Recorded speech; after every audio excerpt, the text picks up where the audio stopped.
Garrett, I talked to you about U13 girls and power play being a disadvantage and suggesting that 5-on-5 outnumber them, pressure, possession, and score.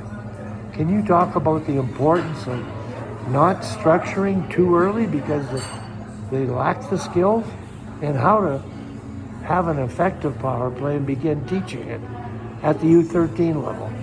I think there's a general structure to power plays, and you look at all levels, and I think the more effective power plays have a lot of intermixing of rotations in the power play and everything like that with a general structure underlying.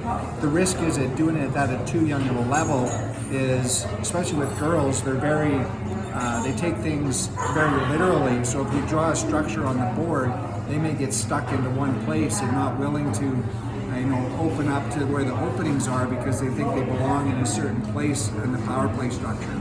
I think the younger ages, teaching how to be more deceptive with the puck, outnumbering people in certain areas, but ultimately you've got numbers.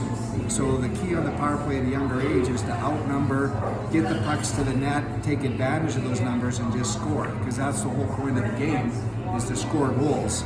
So I think make it as simple as that is probably the best way to first introduce it, and then work more on developing the passing skills and the deception from an offensive standpoint. The outnumbering, creating 2-on-1s. How to make a one-touch pass. If they're, that's a huge skill to develop at a young age. But if they can do it, there's where you can create your scoring chances for girls at a young age. And just outnumber. And generally, the whole point of the power play or the game of hockey is to score goals, right? To win the game. So I think it's key is just to outnumber, get pucks to the net, teach those scoring skills, and then you'll be fine on the power play.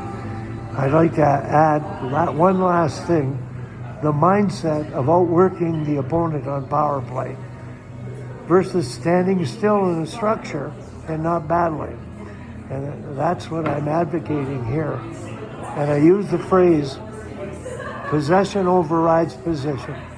The deep inch to the goal line in the offensive zone.